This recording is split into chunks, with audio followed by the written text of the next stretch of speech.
du meilleur taxi du matin. Taxi Média Show, c'est votre rendez-vous d'actualité matinale tous les jours de lundi à vendredi de 7h à 8h. Taxi Média Show, information, révélation, décryptage, tout ce qui fait la une est décortiqué par ceux qui font l'actualité.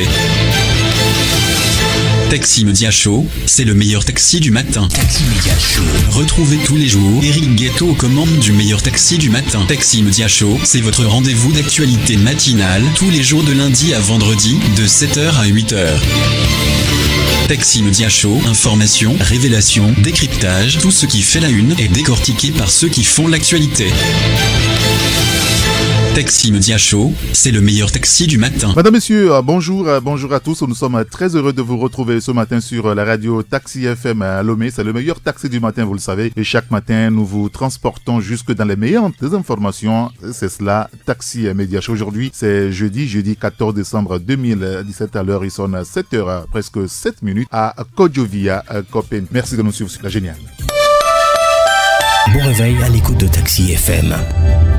Dans les prochaines minutes, dans tout d'horizon traditionnel des rédactions, 5 rédactions à visiter ce matin. Flambeau des démocrates, chronique de la semaine, Harakiri aussi dans les kiosques, le journal Le Rendez-vous. Et puis si tout marche bien, on sera au téléphone avec la Nouvelle Tribune également. Et puis nous vous donnerons encore une fois la parole ce matin. Vous nous direz ce qui se passe dans votre quartier. Ce sera dans un peu plus de 3 quarts d'heure maintenant. Jusqu'à 8h15, Taxi Média Show. Et nous avons le journal La Liberté qui est dans les kiosques ce matin. Liberté titre sur le début de nouvelles manifestations contre le régime. L'opposition dénonce la tentative du pouvoir de saboter le dialogue. Vous lirez l'article dans le journal. Et puis Tikpi Achadam qui invite Faure Gnassingbé à un dépassement de soi. Vous lirez tous ces sujets dans le quotidien Liberté ce matin à la page 4 ainsi qu'à la page 6. Gouvernance du Togo sur fond de crise politique et sociale. Et si Faure Gnassingbé avait atteint les limites de ses capacités, se demande notre confrère Liberté ce matin. L'État togolais a encore épinglé. La CCI condamne le Togo à verser 2,6 milliards de francs CFA au groupe Accor. On rappelle que le groupe Accor, c'était ce groupe-là qui avait en charge l'hôtel à Sarakawa qui avait été donc débarqué.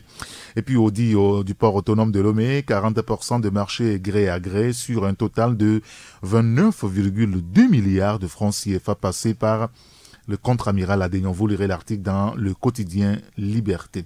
Notre tour de rédaction maintenant avec la première rédaction au téléphone avec nous. C'est celle du journal chronique de la semaine avec Dominique Aliziou. Dominique, bonjour. Bonjour Eric, bonjour à tous passagers ce matin. Merci de nous avoir rejoints, Dominique. Et justement, vous revenez sur les consultations en pré-dialogue. Le groupe des 14 partis de l'opposition qui boycottent les consultations. Et pourtant, écrivez-vous, après 4 mois de marche, aucun résultat au Marquois. Évidemment, c'est ce que eux-mêmes disent et c'est ce que nous avons également appris. Que le groupe des 14 refuse donc de rencontrer le Premier ministre, classé c'est l'homme qui a entamé les consultations pour recueillir leur avis, leurs propositions et avoir un format pour le dialogue.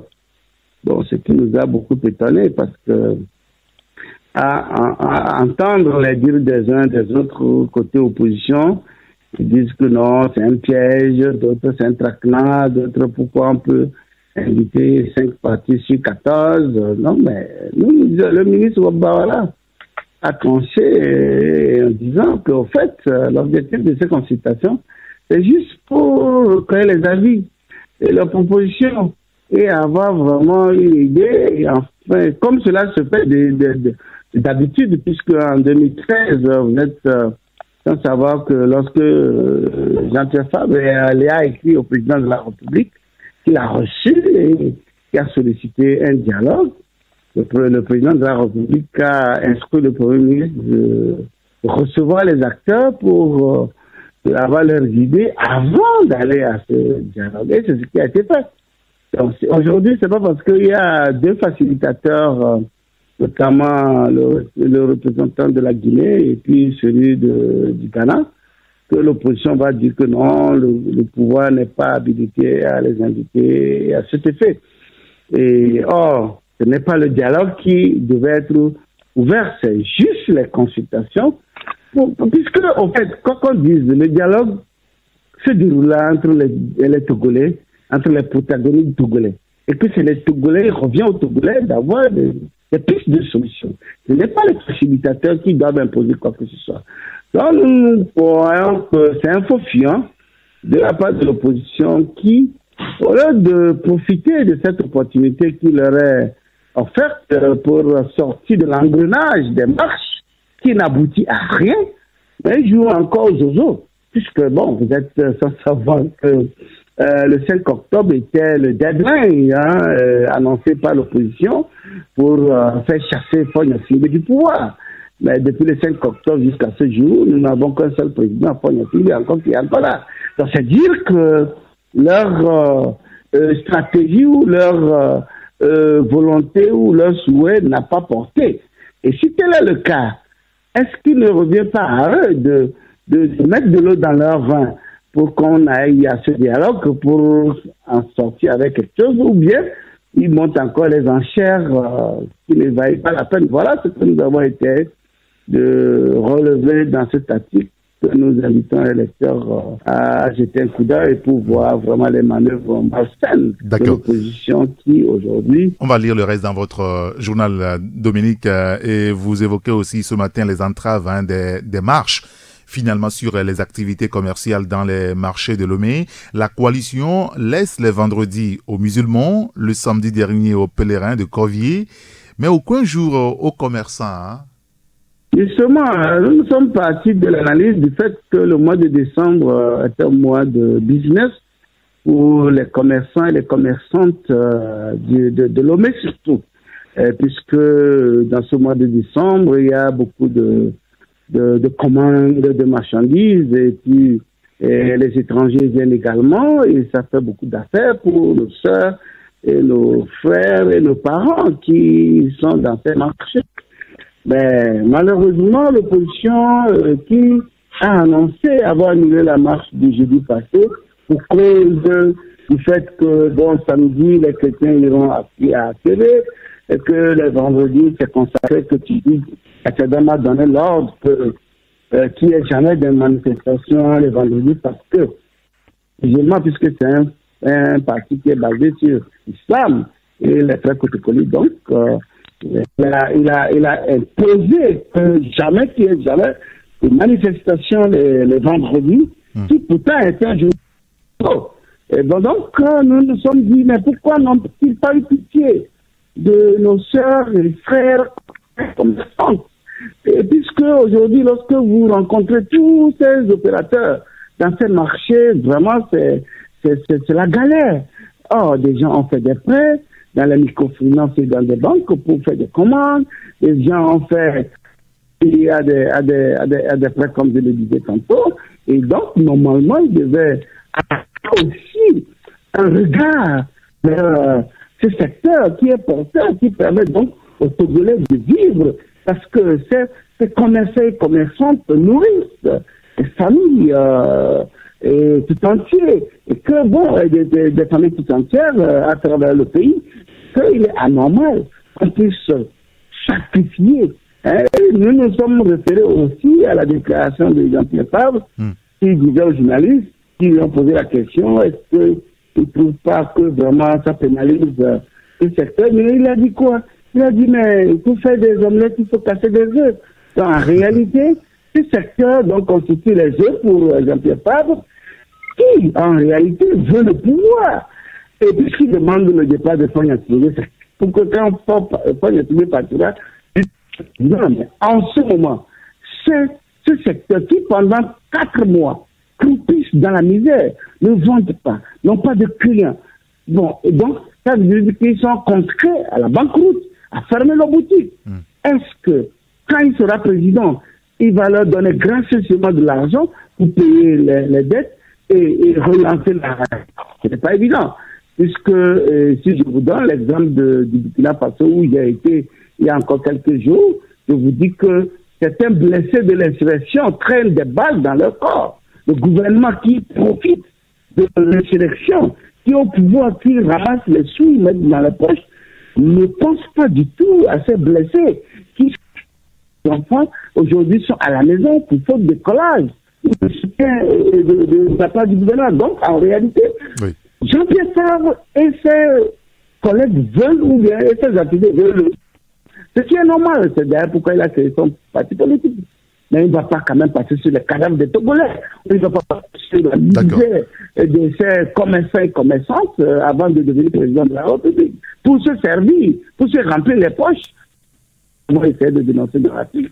Pour dire que s'il a pu laisser, les chaque vendredi à eux d'aller prier. S'il a pu laisser les catholiques le samedi passé d'aller à Comiers, pourquoi n'ont-ils pas pensé à ces commerçants et commerçantes pour ce mois de décembre qui est un mois d'affaires et de prospérité. Et ceux-là qui aujourd'hui sont dans la misère, qui sont totalement dans une situation compliquée et qui ne savent pas à quelle façon vouer. Voilà. Et nous avons également indiqué dans l'article l'appel de Francis Pedro lors de la marche du 30 novembre. Du jeudi 30 novembre, il menaçait les commerçants du marché de baie d'Akoré-Sewai d'Akigale. Il menaçait qu'ils n'ont pas le droit d'ouvrir leur magasin et que s'ils le faisaient, ils vont casser, ils vont détruire. Donc voilà ce que nous disons. Si la Constitution permet aux Togolais à certains Togolais de marcher selon leur contrat, mais il n'est nulle part mentionné qu'on peut menacer d'autres Togolais, pourquoi ils ne marchent pas. D'accord. C'est vraiment dommage et nous avons tenu quand même à le relever. Nous interpellons les Togolais, les commerçantes dans ce marché, à mépriser vraiment cette manière diabolique de faire la politique au Togo. On ne fait pas la politique pour nuire à autrui, on fait la politique pour gagner le pouvoir, et pour gagner le pouvoir, c'est dans les urnes, comme l'a dit Macron lors de son séjour en Côte d'Ivoire. En Côte d'Ivoire, très bien. Écoutez, Dominique, on lira les détails dans votre journal. Vous en avez donné quand même pas mal à l'antenne. Et vous parlez également du HCRUN, mais on n'a pas beaucoup de temps. Quelques secondes, Dominique, vous évoquez ce matin le démarrage effectif de l'indemnisation des victimes. Bon, brièvement, nous avons relevé le fait que le HCRUN a commencé donc l'indemnisation des violences de 1958 en 2005. C'est vrai qu'ils ont privilégié ceux de 2005 et surtout ils ont mis l'accent sur les couches les plus vulnérables, qui traînent encore des pathologies, qui sont encore dans des situations compliquées. C'est à eux cette phase touche. Donc, je crois que nous avons essayé d'en parler pour permettre donc à nos lecteurs d'avoir une idée sur le travail. Le HCRUN a appelé le peuple à adhérer à ce processus qui vraiment consacre la réconciliation, puisqu'on ne peut pas parler de réconciliation lorsque les gens prennent des pathologies, lorsque les gens sont malheureux, ils pleurent parce qu'ils ont la maison cassée, ils ont des blessés, des handicaps. Donc je crois que dans cela, à cette réponse que le HCRUN répond et que nous appelons le lecteur à un coup de chronique de la semaine dans les kiosques ce matin. Bien sûr, vous êtes dans les kiosques ce jeudi et matin. Merci beaucoup, Dominique Alizou. Bonne journée. D'accord. Comme d'habitude, pas oublier les ceintures, surtout toi et celui qui reste devant toi. Oui. Le chauffeur et celui qui est devant toi, obligé de mettre la ceinture, sinon. Oui, sinon il y aura de sanctions de la part de la police. En tout cas, on a compris. Merci beaucoup, Dominique, et bonne journée à vous. Merci, Eric. Sur Taxi FM, l'info roule. Il y a le journal Écho du pays qui est aussi dans les kiosques ce matin. Chronique politique de la nécessité pour les politiques togolais de libérer le peuple, écrit le confrère Écho du pays à la une. Donc la photo de Jean-Pierre Favre, celle de Fornia Singbe et de Tikpi Achadam. Crise dans l'éducation, une nouvelle grève des enseignants fait descendre les élèves dans les rues. Vous lirez l'article dans le journal. Et puis les villages d'Irodo et d'Akpakpa-Domé dans le Zio, au cœur de la problématique de l'accès à l'eau potable en milieu rural au Togo. L'article est découvert dans le journal. La question de la réconciliation, on l'évoquait tout à l'heure avec Dominique Alizou. Réconciliation nationale, le HCRUN à l'étape des indemnisations. L'article là à lire dans le journal Écho du pays. Et on me signale que nous avons Abi Alpha Isotou au téléphone. Abi, bonjour. Bonjour Eric, bonjour aux passagers de Taxi FM. Alors je rappelle juste que vous êtes le patron du journal Le Rendez-vous, le numéro 319 de votre hebdomadaire est dans les kiosques ce matin. Vous revenez sur ce que vous appelez humiliation VIP à Sokodé après une purge militaire. Fort Gnassingbé revient sur le lieu de son crime. Oui, on peut réintéresser à ce dossier. Tu sais, ça semble être passé une affaire, c'est ce qui s'est passé à Sokodé, Bafilo et Mango un peu précédemment. La dernière fois, après presque 2 mois de siège militaire sur la ville de Sokodé et de Bafilo, M. Fort Gnassingbé a jugé bon de s'y rendre. Il était notamment à Sokodé, et puis tu sais, là où le bas blesse, c'est qu'il n'avait pas fait un programme en tant que tel pour se déplacer à Sokodé. En fait, il était en tournée à Bacham, dans les cantons de la Matessi, pour le lancement d'un projet agricole, quand il a jugé bon de faire un crochet. Et donc, il a dit, et puis quelques minutes après, il est arrivé à Bafilo, et cependant à Sokodé, il a été accueilli à la hauteur de l'environnement qui pesait sur la ville. Vous avez dû suivre les photos, la morosité, et sinon l'indifférence, pour ne pas dire l'humiliation que le chef de l'État a traversé dans cette ville où il réclame quand même, il revendique quand même un député. La ville était sous siège militaire depuis l'arrestation de l'imam. Ce n'est pas le moment de le redécrire ici, mais apparemment nous avons cru savoir que le chef de l'État n'a pas mesuré l'ampleur des dégâts qui ont eu cours dans cette localité, sans quoi il ne se serait pas rendu, en tout cas pas à la sauvette de cette façon. Il a été accueilli à la hauteur de l'indifférence que l'État a accordé à cette ville par rapport à la méchanceté qui a eu cours. La ville était déserte, il était presque seul et déambulé avec sa petite délégation dans la ville de Sokodé. On était obligé pour cette ville qui quand même a l'habitude de la tradition des grands accueils, était obligé de faire suivre la délégation présidentielle de 2 grands bus. Quand il veut par exemple arriver à votre radio, on fait précéder très vite de grands bus, on déverse le contenu qui attend pour l'appeler parce que la population était différente de sa venue. Je disais donc si vraiment les chefs de l'État avaient josé vraiment l'ampleur des dégâts qui ont eu cours, ils ne se seraient pas rendus, en tout cas pas de sitôt, parce que si vous revivez, vous reparcourez ce que la population a vécu, dire que le chef de l'État, qui est chef suprême de l'armée, qui est ministre de la Défense, sous qui donc il est responsable, il est le premier à répondre de tout ceci, et que c'est sous lui donc, lui en tant que premier répondant, c'est sous lui donc que cette population a été assiégée,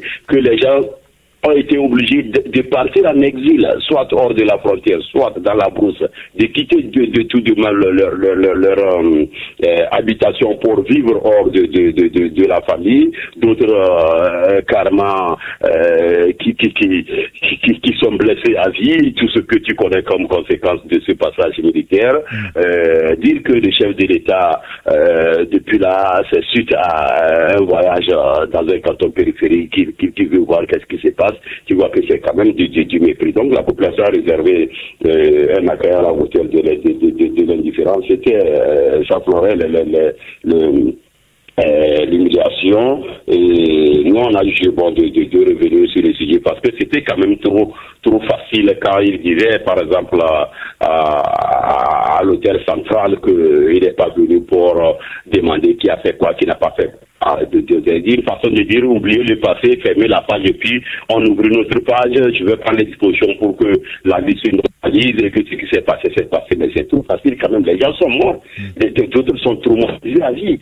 Je disais donc que ce n'est pas le moment de reprendre ce qui s'est passé, mais ça fait quand même dans une république où les gens ne sont pas en guerre civile, où il n'y a pas une rébellion, il n'y a pas un chef rebelle qui demande l'indépendance d'une partie du territoire, où un État étranger n'est pas venu attaquer notre pays, que quand même a 3 villes se voient prises en otage comme ça par une armée qui est censée être républicaine et que les chefs de l'État, chefs de l'armée, ministre de la Défense, attend quand la population a assez souffert et il arrive à un moment donné comme ça pour dire vraiment ce qu'il a dit. C'était vraiment humiliant et je crois que la population a su répondre à la hauteur de cette indifférence. Et puis nous nous sommes intéressés un peu à l'histoire de cette ville parce que quand on dit Sokone, c'est une ville tout comme les autres, mais je crois que chaque ville mérite d'être replacée dans son contexte afin que les gens comprennent par rapport au passé et les événements qui ont cours. Donc on s'est intéressé au fondement de cette ville, qui habite cette ville, pourquoi c'est là-bas actuellement et pas ailleurs. Donc je crois que ceux qui vont parcourir nos colonnes en sauront davantage. D'accord, très bien. C'est un article donc à lire sur trois pages entières. Hein. C'est quoi Sokone, qui habite Sokone. Vous revenez également sur plein d'autres choses. Comme à quoi ressemble donc cette visite de terrain et les leçons à tirer. Tout cela à découvrir dans donc votre journal, le rendez-vous dans les kiosques ce matin, à la page 3, page 5 et page 6. Et puis à Bialfa, les imams Hassan Molla et Abda Waïd libérés, le RPT Unir à vos yeux reprend le marchandage de ces otages politiques, c'est ça? Évidemment, c'est vraiment un marchandage parce que c'est pas la première fois. C'est une carte qu'on replace à chaque moment que le besoin se fait sentir. Quand on lance les négociations, bien un dialogue quelconque, dès que le dialogue est affronté à la rue, on envoie les forces de l'ordre arrêter quelques mineurs, on les garde. Après maintenant, les prochaines manifestations changent de réclamation, ça ne serait plus ce que Eric demandait. Si par exemple vous demandiez entre-temps qu'on revoie votre salaire et que suite à cette manifestation, on arrête vos collègues, la prochaine manif va ajouter à la demande de salaire la libération des vôtres. Donc c'est comme ça que le régime procède. Dès que ça se fait comme ça, ils arrêtent quelques meneurs, ils les gardent, ils les tiennent dans des conditions souvent orthodoxe et histoire de faire changer de revendications de route à leur vis-à-vis. Et je crois que quand la population se réveille le 19 à travers tout le territoire togolais, à travers toute la diaspora, qu'elle soit africaine ou mondiale, ce n'était pas pour réclamer et revendiquer la libération de quelques détenus que ce soit. À l'époque, on ne parlait pas de détenus à libérer.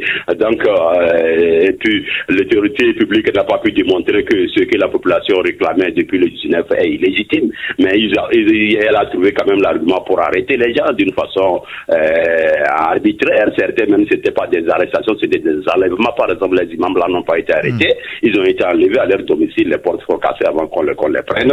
Et donc ça ressemble politiquement à une prise d'otage. Dès que vous réclamez, on vous trouve légitime, on prend certains en otage parmi vous, on les garde en cachette pour vous forcer, le moment venu, à vous soucier plus de la libération des vôtres que de ce que vous cherchez. Donc c'est dans ce cadre, apparemment, en tout cas notre analyse, c'est dans ce cadre que le RPT est en train d'utiliser ceux qui ont été détenus. Nous avons dans notre article listé une bonne partie de ceux-là qui sont censés être libérés et qui ne sont pas libérés. Sur cette ribambelle, c'est seulement 2 personnes, notamment les 2 imams qui ont été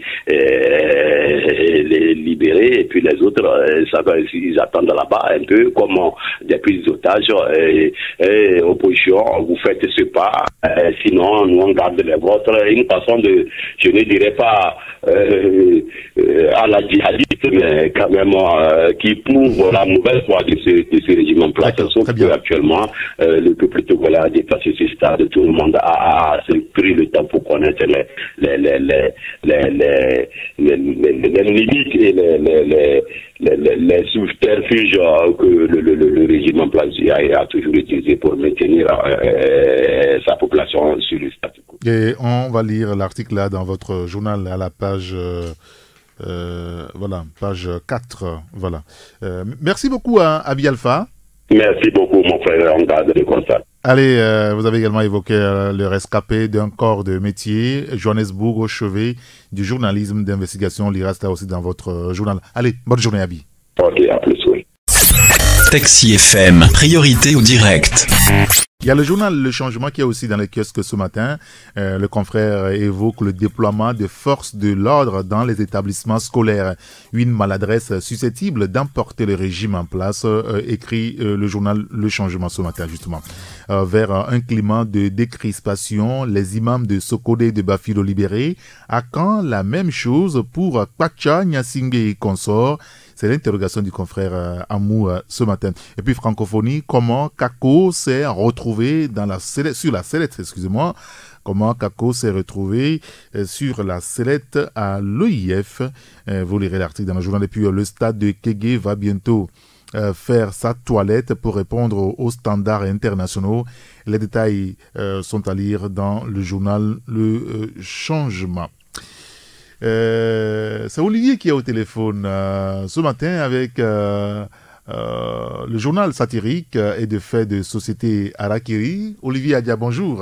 Bonjour, cher grand citoyen d'État, Eric, et bonjour à tous les passagers du taxi matinal. Merci de nous avoir rejoints, Olivier. Harakiri dans les kiosques ce matin, vous évoquez, pour commencer, les vérités de Frédéric Abbas Kaboua, Jean-Pierre Fabre. Il disait hier à la conférence de presse, les temps des préalables farfelus sont complètement révolus. Oui, bien sûr, cher grand citoyen d'État, et nous revenons sur cette sortie médiatique que le président du MRC a faite hier à Lomé. Et l'article, bien sûr, est publié dans le journal Harakiri, qui est dans les kiosques ce matin, et après quelques temps de silence. Donc, le mouvement des républicains centristes, d'Abbas Kaboua, n'attend pas rester en marge des discussions politiques à venir. Et ce mouvement met en garde tous ceux qui souhaiteraient le mettre sur le carreau. Et il doit donc directement le chef de l'opposition, Jean-Pierre Fabre. Il estime que Jean-Pierre Fabre essaie de faire un classement ou une sélection entre les partis qui devraient ou qui doivent avoir la possibilité de passer à ce dialogue et ceux qui n'ont pas la capacité ou qui n'auront pas la possibilité d'être présents autour de la table. Mais quand même, il a martelé en disant que lui, en tant que Abbas Kaboua, lui, en tant que président du MRC, sera bien là, que ses détracteurs le veuillent ou non. Et il est même que quand on parle de dialogue, le chef de file de l'opposition s'était opposé donc à ces pourparlers-là il y a quelque temps en disant ou en déclarant que s'il fallait parler, c'était pour discuter des conditions de départ du président de la République du pouvoir. Voilà donc quelques déclarations que le président Abbas Kaboua a fait hier et que nous reprenons ce matin dans le journal. Bien sûr, à lire donc à la page 2 de votre journal. Vous revenez également sur la fin de la 14e foire internationale de Lomé avec plus de 266 000 visiteurs. Et Johnson Kweku est banca, un petit peu génial, comme on dit. Oui, Johnson Kweku est banca. Et vous savez, banca dans notre langue locale ici, c'est que c'est génial. Ouais, génial, pourquoi? Nous revenons sur toutes les difficultés que cette rencontre commerciale a connues, et surtout la période et donc à laquelle elle est organisée. Et nous mettons l'accent sur la réussite que cette rencontre commerciale a eue. Et c'était vraiment, ce n'était pas gagné d'avoir. Et celui qui a salué dans tout cela, c'est le directeur du CETEF qui a fait montre de courage et de comment dire là, bon, qui a fait montre de courage et qui est arrivé quand même à tirer son épingle du jeu en faisant une réussite ou bien donnant une réussite à cette fois. D'accord, très bien. Et puis l'autre sujet, c'est un fait de société, hein, Olivier. Un père et son fils se battent pour le cœur d'une fille à Avedi. Hein.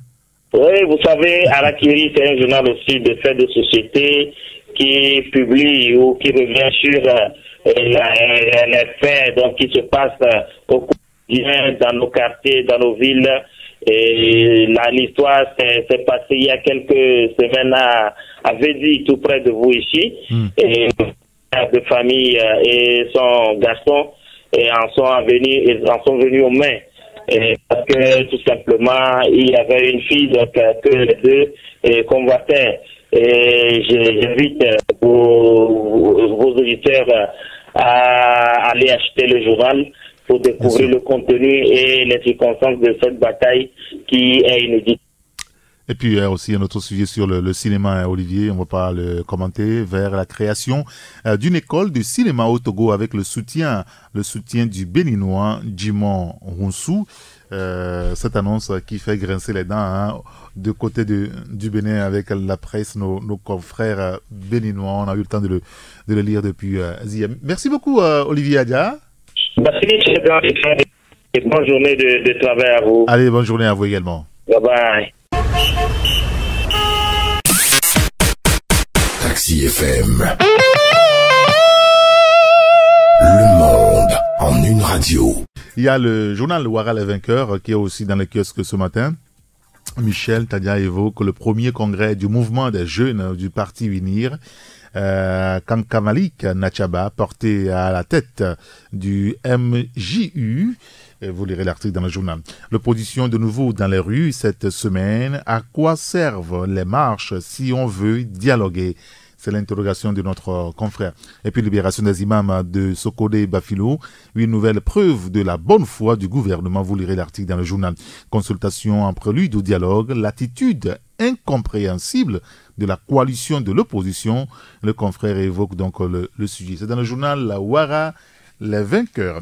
Et notre quatrième rédaction ce matin, c'est celle du journal Flambeau des démocrates. Et nous avons au téléphone Loïc Lawson. Loïc, bonjour.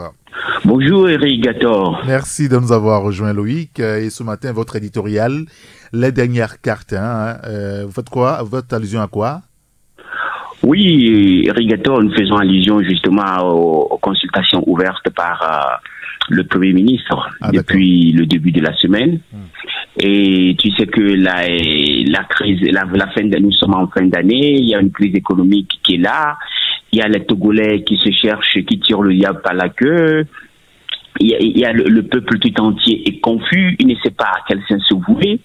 Et quelqu'un dira même que même Papa Noël ne sait pas quel cadeau apporter aux Togolais, qui devait être normalement le dialogue et qui tarde à arriver. Et voilà. Et rien à l'horizon de concret, puisque la coalition des 14 partis politiques a boycotté cette consultation, et c'est les partis politiques, en tout cas les tout petits, entre guillemets, qui se bousculent au portillon de la privature pour participer à cette consultation, juste comme pour dire que ces partis politiques sont en train de jouer leur dernière carte. Elles se disent que c'est le moment ou jamais. Certaines sont déjà mortes. Pour certains partis politiques, c'est des partis qui n'existent que sur papier. D'autres sont pratiquement morts. Et voilà, on est en train de les ressusciter. Et à eux d'aller jouer leur dernière carte à la primature. Nous disions, bon, et si un résultat assez sérieux peut sortir de là, tant mieux. Mais au cas contraire, en avant les marches, l'opposition continuera par marcher et le pouvoir continuera lui aussi par survivre tant bien que mal. Et voilà, c'est le pays qui va avoir malheureusement. D'accord, très bien. Écoutez, on lira l'article dans votre journal, votre éditorial beaucoup plus.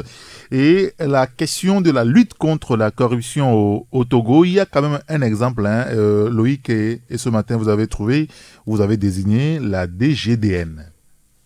Oui, mais tu sais, Eric, c'est le 9 décembre ou le 10 décembre, en tout cas, que la journée internationale de la corruption a été fêtée, a été célébrée dans le monde entier. Sure. Et chaque année, naturellement, nous, au Flambeau des démocrates, nous essayons de parler de la corruption qui est dans notre pays. Et souvent, nous essayons de dénoncer un peu cette pratique qui s'est vraiment instaurée chez nous au Togo de manière incroyable. et qui gangrène pratiquement tous les services de l'administration publique comme privée. Et c'est au lieu maintenant, cette fois-ci, de dénoncer, nous nous sommes dit, est-ce qu'il n'y a pas au moins des services de l'État au niveau du Togo qui essaye de faire des efforts pour essayer d'éradiquer ce phénomène en leur sein. Et quand on a cherché, on a trouvé que c'est la DGDN, c'est-à-dire la Direction générale de la documentation nationale, et communément appelé service des passeports, et à la tête duquel se trouve un commissaire divisionnaire Ahar. Nous avons investigué à ce niveau et nous avons vu et découvert que, écoutez, c'est un des services au Togo où la corruption et on peut dire que la corruption est à l'étape 0. C'est-à-dire quand tu viens au service des passeports du Togo, tu ne peux pas obtenir ton passeport en déposant quelque chose sur un caillou sur le papier, entre guillemets, comme on le dit, parce que tu as déposé quelque chose. Non. Au Togo, c'est le service dans lequel où tu viens, tu peux venir avec des millions tant que tu n'as pas rempli les conditions. Une petite erreur, et puis ton dossier est rejeté. Bien sûr. Tu sais, c'est aussi un service que les Togolais fréquentent énormément, parce que quand les statistiques disent qu'il y a par semaine, c'est au moins entre 900 et 1000 Togolais qui font demande de passeport. Et par an, on tourne autour de 40 000. Et tu imagines si on doit corrompre, effectivement, ça fera des bonnes affaires pour les officiers et les policiers qui sont là-bas. Mais le patron de la maison a mis tellement un dispositif là-bas, à tel point que il est impossible de corrompre qui que ce soit pour, en tout cas, obtenir un passeport. Et ça, de par le passé, ce n'était pas le cas.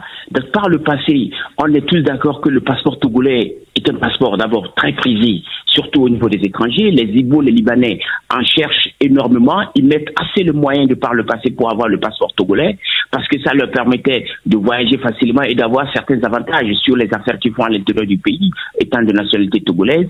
Maintenant, il s'est fait que depuis qu'il y a nomination, en tout cas depuis que ce commissaire Ahar est venu à la tête de ce service, toute cette mafia a été démantelée. Et je peux t'avouer qu'il y en a qui dépensent assez de millions pour essayer d'avoir le passeport, mais qui n'arrivent pas à l'avoir. Autant les Togolais aussi qui n'ont pas les papiers à jour, soit c'est la nationalité, soit c'est la naissance, qui a quelques soucis, qui veulent avoir le passeport, qui passent par des moyens un peu tordus, en cherchant encore un peu quelques petits officiers ou quelques petits policiers, mais ils n'arrivent pas à avoir le passeport, parce que tous les dossiers passent au pain fait dans la main, en dernier ressort, dans la main du patron de la maison, qui lui donne son OK, pour donner son OK sur un dossier, essaye de regarder minutieusement. Et nous avons vraiment voulu faire un zoom sur cette maison pour dire que elle doit essayer de contaminer cette maison, entre guillemets, de contaminer et les autres services de l'administration pour les aider, pour leur expliquer, les aider aussi à faire la même chose. Parce que c'est possible de résister à la corruption. C'est possible d'arrêter de donner des documents n'importe comment à n'importe qui parce qu'il a eu à donner des pots de vin. D'accord, très bien. Écoutez, on lira votre article sur la Direction générale de la documentation nationale qui est un exemple aujourd'hui en termes de lutte contre la corruption et vous le relevez ce matin. Vous parlez également des consultations politiques, Loïc. La coalition de l'opposition émet des réserves sur le sujet. Oui, c'est connu de tous que la coalition des 14 partis politiques qui depuis 4 mois est dans les rues et qui depuis 4 mois a paralysé les activités économiques du pays et a dit non aux consultations du Premier ministre et en avançant certains arguments qui, ma foi, tiennent la route. C'est vrai que nous avons tous souhaité qu'il y ait dialogue, c'est vrai que nous avons tous voulu qu'on ait un dialogue, c'est vrai que nous faisons partie de ceux-là qui disaient très tôt qu'il faudrait que le gouvernement appelle au dialogue. Sauf que même les coalitions des 14 partis politiques, au départ, demandaient au gouvernement d'ouvrir les dialogues. Le gouvernement a traîné les pas. Il a fallu que dans la sous-région, les pays de la CEDEAO viennent s'inviter dans la danse et exigent à ce que les Togolais aillent sur une table de négociation. Et à cet effet, tu le sais très bien, il y a eu des présidents des chefs d'État voisins qui ont été délégués pour consulter les Togolais et les amener sur une table de dialogue. Alors, ces chefs d'État ont déjà avancé dans ce processus. La coalition des 14 politiques, tout comme les membres du gouvernement, ont été reçus. Tout est mis en place. Et voilà, c'est maintenant que tout est mis en place que le gouvernement le Premier ministre tente d'appeler la coalition des 14 politiques pour aller pour consultation. Alors, la coalition, naturellement, se demande, mais attendez, est-ce que cette manière de faire, c'est une manière de court-circuiter et le chef d'État ghanéen qui est en charge, en tout cas, de faire le dialogue, ou c'est une manière d'amener l'opposition, justement, à dire non, on ne vient pas à vos consultations, et à la pousser à faire des fautes, et ainsi montrer à la communauté internationale et à l'opinion que c'est l'opposition togolaise, ou même c'est la coalition des 14 partis politiques, qui ne veut pas aller au dialogue. Et là, ça devient un peu compliqué. Nous disions, et les consultations, on devait les faire un peu plus tôt en avant. Très tôt quand on était en train de le dire au départ, mais certains esprits et réfractaires au dialogue, des caciques ont voulu dire non, on n'ira pas au dialogue, il n'y a pas de crise au Togo. Et voilà, la CEDEAO a pris de l'avance sur l'organisation de ce dialogue et le gouvernement maintenant se réveille un peu tardivement. Et tout naturellement, la coalition des 14 partis politiques se demande si ce n'est pas un piège. Et elle refuse d'y aller et nous demandons la question, c'est qu'est-ce qui va encore se passer dans les jours à venir? Bien sûr, c'est la grosse interrogation ce matin d'ailleurs.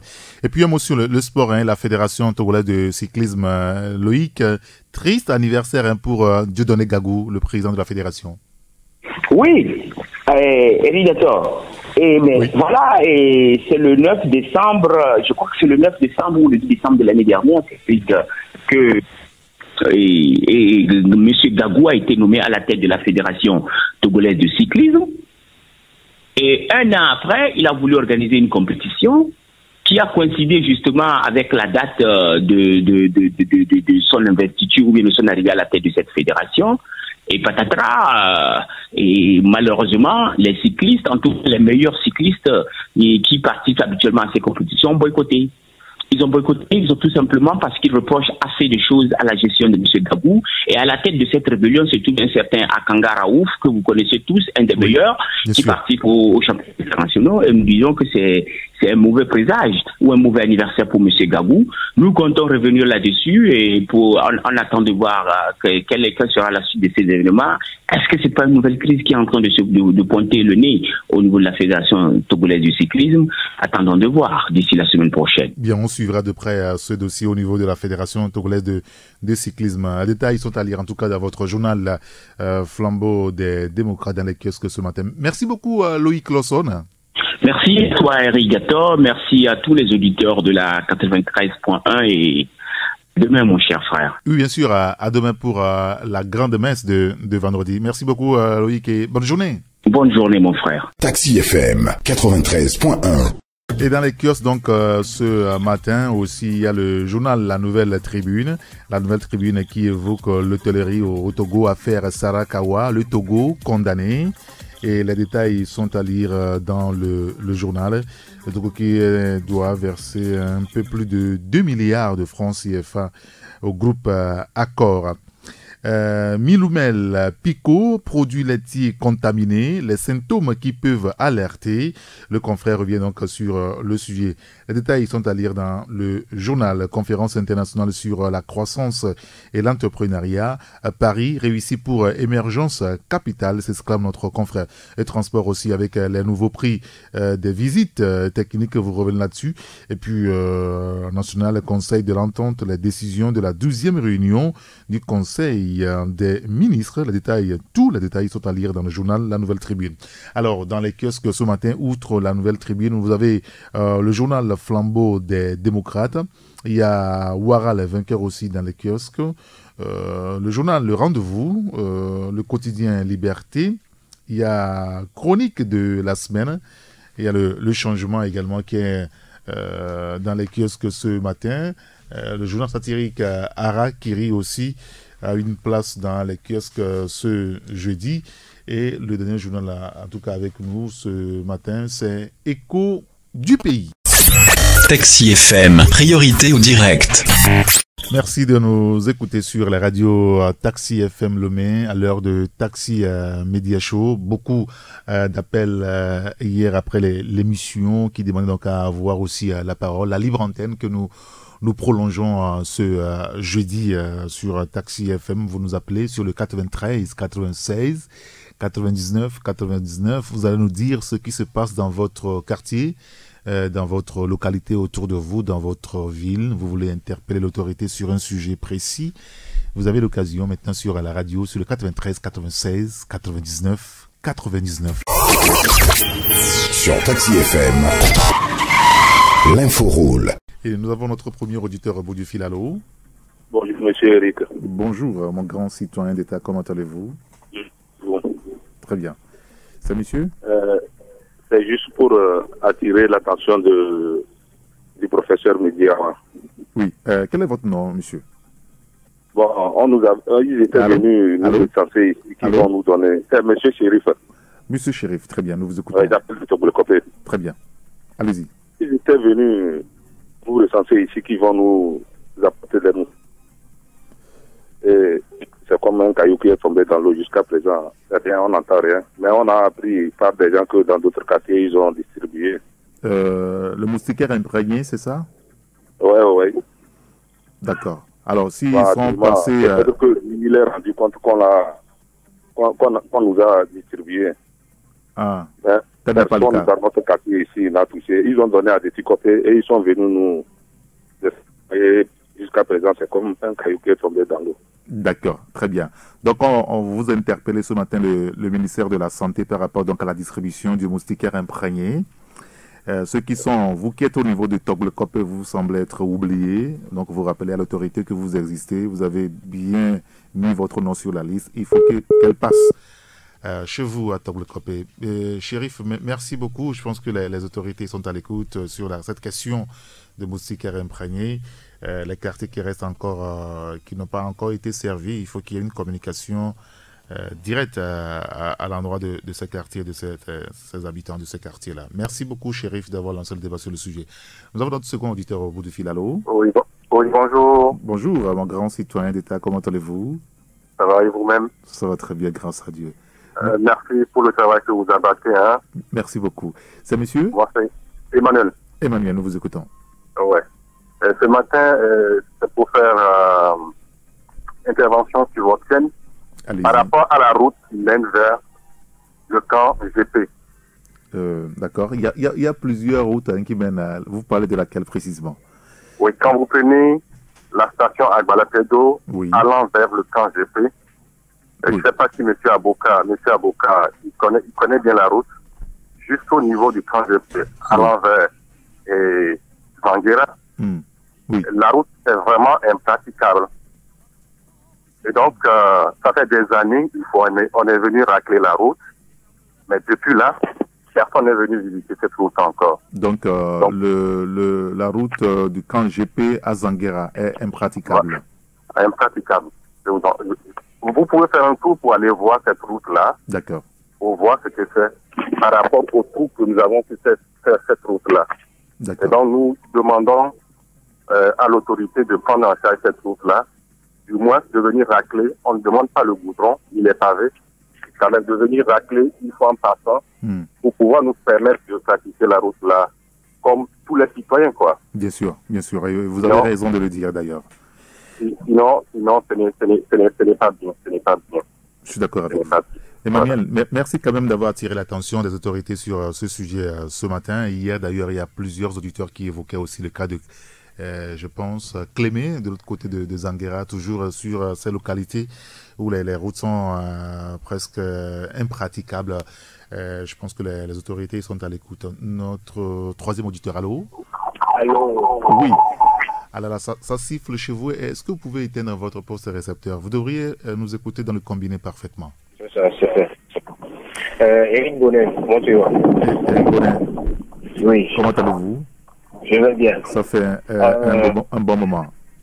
Ça fait un bon moment en tout cas. Non mais je vous suis tout le temps. Très bien. Alors, je veux juste relater un petit fait. Oui, allez-y. Hier, j'ai remarqué que lors des marches, ils ont barré les voies. C'était au niveau du marché de paix. Oui. Et il y a eu une déviation. Et dans la déviation, moi j'étais juste derrière, il y a un véhicule qui est tombé en panne et qui avait pratiquement bloqué la circulation. Les jeunes manifestants? Pardon? Les jeunes manifestants? Non, pas les manifestants. Pas les manifestants. Okay. Ceux qui étaient au bord de la voie, les usagers de la voie, les immigrants, tout le monde était un peu énervé parce que voilà, ça avait bloqué la circulation et tout. Et puis, on essayait de pousser, voilà, d'aider un peu pour que le véhicule dégage la voie parce qu'il avait vraiment bloqué la circulation. Mais j'ai remarqué qu'aucun des militaires en faction n'a levé le petit doigt pour aider. Ils étaient juste à 2 pas. Ils sont même venus pour demander à certains motocyclistes de dégager et de permettre à ce que ceux qui venaient en sens inverse puissent librement circuler. Mais ils ne sont pas venus aider pour pousser le véhicule en panne. Et dégager la voie. Voilà. Ce que j'ai trouvé bizarre. Et je veux bien utiliser le mot incivique. Bon, je ne vais pas aller plus loin. Je voulais juste attirer l'attention de ceux qui sont les plus concernés pour qu'ils passent les consignes qu'il faut. Bien voilà. Sûr. C'était moi. Merci. Merci beaucoup, Eric Bonnet. Merci de nous avoir interpellés sur ce sujet. C'est vrai que par moment, dans la circulation, on voit s'il y a des engins qui sont en panne.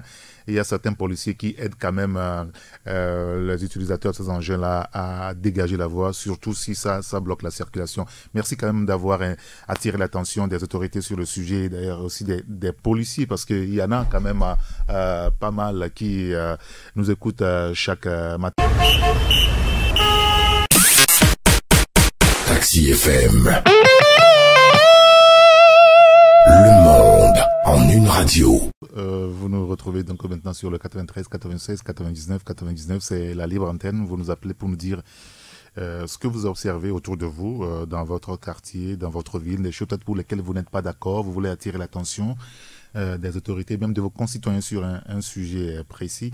Vous nous appelez sur le 93, 96, 99, 99. Notre quatrième auditeur ce matin, allô? Oui, bonjour ma chère amie Kator. Bonjour monsieur Donné, comment allez-vous? Je vais bien. Voilà, vous voyez que ces temps-ci, les problèmes de route reviennent par l'intervention des auditeurs, je veux dire. Bien sûr. Bon, je me demande, est-ce qu'il y a plus de catapillars à Lomé? Il y a plus de catapillars au Togo? Les catapillars, le Togo n'en a plus bien comment? Normalement, en principe, est-ce qu'on a besoin de dire ça à la délégation spéciale ou bien, c'est pas, à la mairie, d'amener des catapillars pour remplir, sur le reste que ça, remplir les routes? Les remplir, essayer de faciliter la circulation des citoyens. Ça, moi, je ne comprends pas les gens dans ce pays, franchement. Non, mais en même temps, excusez-moi, en même temps, si dans une localité, il se pose un problème, et quand l'autorité, la première, n'est pas forcément au courant, vous comprenez qu'il ne peut pas avoir une solution réelle. C'est d'ailleurs pour ça que nous vous donnons la parole pour que vous puissiez, dans votre milieu de vie, identifier ces problèmes, les relever. Et nous remarquons quand même que, bon, chaque jour que Dieu fait, il y a quand même des améliorations qui sont apportées. Évidemment, mais c'est dommage que, si ce problème est arrivé, que l'autorité n'est pas au courant. Ce qui veut dire qu'en principe, ce n'est pas l'autorité, c'est une défaillance. Il faut avoir le poids de lui. C'est pour ça que certains pensent qu'il va falloir forcément aller à cette décentralisation pour que les communautés se prennent en charge. Voilà. D'accord. Bon, ma deuxième préoccupation ce matin, c'est les bars qui se cumulent presque dans tous les coins de Lomé. Oui. Les bars qui jouent de la sonorisation, vont vendre, et n'allez plus écouter dans votre maison, ils vous bourrent les nez, tout ça là. Mais alors qu'il y a des initiatives qui ont été prises à cet endroit, mais il n'y a pas d'instruction. Il n'y a pas de sanctions. Bon, Eric, je profite pour vous remercier principalement pour d'avoir initié cette opportunité pour nous, afin d'exprimer nos points de vue. D'accord, très bien. Donné, merci de nous avoir appelé, passer une excellente journée. On en profite pour saluer tous nos amis de Kégué, ceux qui longent aussi le grand contournement de Lomé. 93, 96, 99, 99, c'est Radio Taxi FM Lomé. Notre cinquième auditeur ce matin, allô? Allô, bonjour. Bonjour, mon grand citoyen d'État, comment allez-vous? Je vais bien. Parfait. C'est monsieur? C'est Aubin. Monsieur Aubin, nous vous écoutons. Oui, je voudrais réagir par rapport à la NASAP. Je vais interpeller la NASAP plutôt. D'accord. Par rapport à ceux qui enlèvent les déchets dans les caniveaux. il y a une équipe qui passe enlever, mais il n'y a pas une équipe qui passe juste pour faire pour ramasser les déchets, quoi. Le service après-vente, enfin. Oh là là, Aubin est parti. Oui, il évoquait le cas de la NASAP.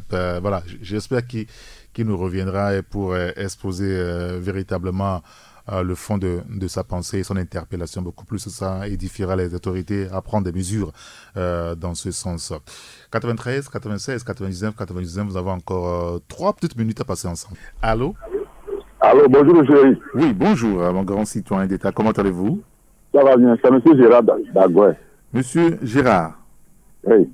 Nous vous écoutons, Gérard. Et à propos il y a une inquiétude au niveau de l'UTB Agoué. Oui. Chaque temps, quand il va là-bas pour faire des opérations, vous êtes toujours en queue. Tu vas faire plus de 1 heure de temps. UTB, hein, à Agoué. C'est à quel Agoué, niveau? oui.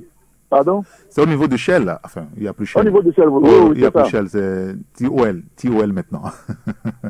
Vous restez là-bas, c'est comme vous n'avez plus rien à faire dans la journée. C'est pas bon. D'accord. Vous voulez que ça change? Pardon? Vous voulez que ça change, hein? Oui, ça doit changer, c'est pas bon. D'accord. Est-ce qu'il n'y a pas une autre manière au niveau de l'UTB de pouvoir retirer de l'argent, à part se mettre en queue? Oh, je ne sais pas. On est là-bas, il doit avoir... pendant toute la journée. Des fois, c'est problème de connexion. Oui, si. Et ça ne nous honore pas. Même pour la sécurité, ce n'est pas bon. Bien sûr. D'accord. Ouais, c'est ça mon inquiétude ce matin. Merci beaucoup, Gérard. Merci d'avoir attiré notre attention sur le sujet. A attiré beaucoup plus l'attention des concernés, les responsables de l'UTB au niveau de Agoué. De faire vite pour ne pas faire traîner quand même vos clients, c'est ça. Allô? Allô, bonjour, c'est ici. Bonjour, madame, ici, comment allez-vous? Ça va. Très bien. Heureusement que ça va. Nous vous écoutons. Oui, ça va, quoi. D'accord. Voilà. Et il y a un auditeur précédent qui a parlé d'avoir des caterpillars dans nos quartiers. Oui, c'est bien dit et c'est ce qu'il devrait y avoir dans ce pays pour racler les routes sur lesquelles on souffre tant. Mais nos dirigeants ne pourront jamais nous offrir ce luxe. Pourquoi? Parce que ils sont tellement cupides et gourmands que ces engins nous sont envoyés des fois en don, mais on les retrouve où? Dans leur champ peut-être foutus ou dans leur caserne. Et puis voilà quoi. Normalement, il devrait chaque quartier. Et là, cette histoire de la décentralisation s'impose. Où chaque quartier va se gérer et tout. Et il y aura son quartier, 1 ou 2, et puis tout le reste quoi. Le quartier sera propre, sera développé. Mais voilà, ils sont tellement gourmands que voilà.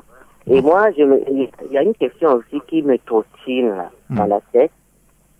Et je sais pas, on n'a jamais eu de guerre, dans une guerre quelconque dans ce pays, mais on traîne tous ces morts là. Et plein de réfugiés. Pourquoi? Je comprends pas. C'est à cause de la non-réforme. Je crois qu'il y a tous ces massacres, ces tueries, et on crée des CVJR, des H-Crown, machin, tout ça. Et parce qu'il n'y a pas les réformes qu'il faut. Et maintenant, H-Crown commence à dédommager dans la précipitation. Et je comprends pas. Alors que les réformes ne sont toujours pas faites. Ça veut dire quoi? Mais pour H-Crown, c'est programmé depuis longtemps, c'est pas hier. Franchement, c'est programmé depuis, et c'est parce qu'il y a 40 ans, 50 ans, ils n'ont jamais fait de réforme, qu'on tue tout le temps dans ce pays à cause à cause des élections truquées et tout le reste. Donc, l'H-Crown n'a pas de raison d'être, quoi. D'accord, très bien. Et puis voilà. Et ces membres-là, les membres-là, est-ce qu'ils ont, les membres qui composent ce H-Crown-là, est-ce qu'ils ont une conscience? Pourquoi vous dites que, pourquoi vous posez la question s'ils ont une conscience? Ils gagnent combien? Ils ont quoi comme salaire? Comme ce système nous a appauvris, donc je crois qu'ils gagnent combien? Moi, je suis curieux de savoir le salaire de ces gens-là. Bon, vous allez vous rapprocher de... Madame ici, vous allez vous rapprocher des membres de H-Crown pour savoir combien ils gagnent, véritablement. Je crois bien, parce que, et même la présidente, elle gagne combien pour accepter ces farces tout le temps depuis 98. D'accord, très bien. Madame Messi, en tout cas, on a compris votre coup de gueule finalement ce matin. Merci quand même de nous avoir appelé. C'est la fin donc de Taxi Média Show de ce jeudi. Merci donc à Madame Messi, à Monsieur Gérard qui nous a interpellé par rapport donc à l'UTB au niveau d'Agouin. Aubin qui voudrait parler d'Anazap, malheureusement sa ligne a été coupée par qui on ne sait pas. Donné aussi qui nous a appelé, Eric Bonnen, Emmanuel et Shérif qui évoquait le cas de, je pense, de moustiquaires imprégnés. Voilà, je me retrouve finalement. Mais merci à vous tous. Et je voulais juste faire une petite annonce également sur le cas de perte des confrères journalistes qui ont perdu leur portefeuille, notamment Chris Agbedinou, qui est journaliste à Éco-Conscience TV, qui a perdu son porte-monnaie dans la soirée de mardi 12 décembre entre 19h30 et 20h sur le tronçon Carrefour Entreprise de l'Union et le château d'eau de Vacposito. Eh bien, son porte-monnaie contient donc sa carte d'identité, sa carte d'identité nationale, son permis de conduire, 2 cartes professionnelles de journaliste, sa carte d'électeur aussi, et puis une somme d'argent. Alors, prière à toute personne qui l'aurait à retrouver de contacter les numéros ci-après, 91 99 66 06, 91 91 45 73, et puis 98 75 79 99. Il y a aussi un autre confrère qui a perdu hier son portefeuille, c'est notre confrère Isidore Akolor du journal Actu Express. Alors, monsieur Akolor, en arrivant ici à l'émission hier, a égaré son portefeuille, disons qu'il a perdu dans la journée donc d'hier. Son porte-monnaie ou son portefeuille contient donc son permis de conduire, là aussi, sa carte d'identité nationale, sa carte de guichet automatique et sa carte professionnelle de journaliste sur le tronçon Nopato à Sigamé, Taxi FM à Gbalepedo. Alors prière là aussi à toute personne qui aurait retrouvé le dit porte-monnaie de bien vouloir le déposer au secrétariat de la radio Taxi FM à Gbalepedo, non loin de la haute autorité de l'audiovisuel de la communication, ou l'appeler directement sur le 90 78 75 11 ou le 99 58 62 16. Et c'est la fin, c'est fini, c'est bien fini pour Taxi Média Show de ce matin. Merci à Emmanuel Afanyagwe qui nous a réalisé, le magazine de ce matin. Juste après, nous vous le retrouverez pour la suite à la fin de la matinale. À 9h, la salle de rédaction vous retrouve pour le bulletin d'information. Ce sera avec Jean-Marie Leblanc. À 9h10, Joël Roniglo vous retrouve pour le journal à Névé. À 11h, nous autres, nous ne serons pas à l'antenne, mais il y a une émission qui sera synchronisée avec nos confrères de Radio Lomé à 11h. Donc, restez des nôtres jusqu'à la fin de nos programmes. Appelez-moi Eric Gator. Excellente journée à vous. Au revoir.